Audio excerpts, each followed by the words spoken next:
Boy keeps disappearing after school, then dad follows him and learns why. Barry watched as his son left his school and headed down the road. As expected, he wasn't walking in the direction of their house. Instead, he was heading toward something far more dangerous. Barry stood frozen, he watched wide-eyed as his son lay his bulging backpack down near the water's edge. His heart was racing as he began to realize what was happening. How can this be? Why would his son do this? Ken was a very responsible 8-year-old. His father, Barry, often described him as being more mature than other kids his age, which was why he was allowed to walk to and from school every day by himself. So when he started coming home late, Barry knew something wasn't right.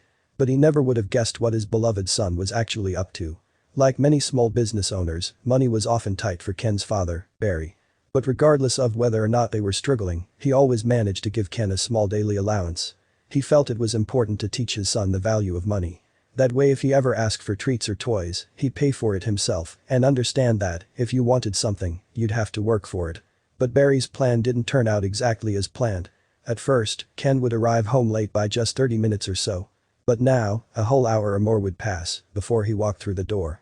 When Barry questioned him about it, Ken would say he was playing with his friends. But Barry knew this was a lie.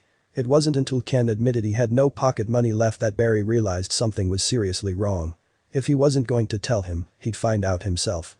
The next day, Barry decided to take the afternoon off and go to his son's school. He was going to follow his son to see exactly what he got up to after school.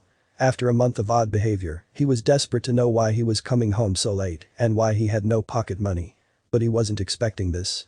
Barry watched as his son left his school and headed down the road. As expected, he wasn't walking in the direction of their house. Instead, he entered the first grocery store he saw. When he came out, Barry noticed the backpack he was wearing now looked like it was bulging. Confused, he continued to follow his son as he walked towards a lake that was on the outskirts of town. "What on earth?" Barry whispered. Hiding behind some bushes, Barry watched Ken place his backpack on the ground near the water's edge, take off his shoes and socks, and walk down the steps into the murky lake. Then he bent over and started to hit the water's surface with his hands. Barry was mystified. Suddenly, ripples began to form far out in the middle of the lake. These ripples were big, too big. Barry watched wide-eyed as the ripples seemed to move in the direction of his son who was still bent over, knees deep in the water. Then Ken saw what his father saw. He shot up. His gaze was fixated on what was now bubbling to the surface. Barry was frozen, his heart dropped as he saw the water's surface rise. Before he knew it, he was running towards Ken, but it was too late. The massive creature was swimming faster than Barry's legs could carry him. Ken stood frozen in place, staring into the lake. Barry shouted at his son to get out of the water. The surprising sound of his father's voice snapped Ken's head around. Confused, he looked around to see his father sprinting towards him. Meanwhile, whatever had appeared at the surface was now at Ken's feet. Barry imagined the worst as he finally reached his son and hoisted him out of the water. He set him down and immediately checked his legs for any injuries. Once he realized he was fine, he then turned his attention to the massive creature right in front of them.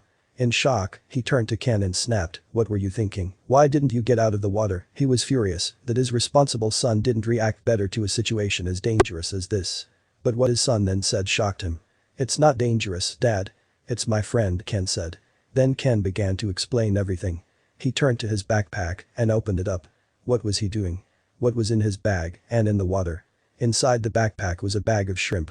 Ken had been spending his money in the most peculiar way to buy fish for his new friend, a giant stingray. Many fishermen fish in this lake and often toss their bycatch into its shoulders, which attracts a number of creatures that live beneath its surface. As it turned out, this particular stingray had grown accustomed to expecting a snack. But not only that, Ken had managed to form a very special bond with this big creature as it incredibly allowed him to pet him. Every day, Ken would walk to the lake after school to feed it with the pocket money his father gave him. Although stingrays can be dangerous by using their poisonous stingers, they'll only do so if they feel their life is in danger.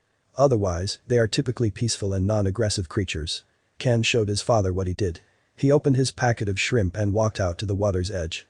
Then he petted the friendly giant and tossed his food on the water. Once the stingray had his fill, Ken petted him again before he watched him disappear into the murky lake.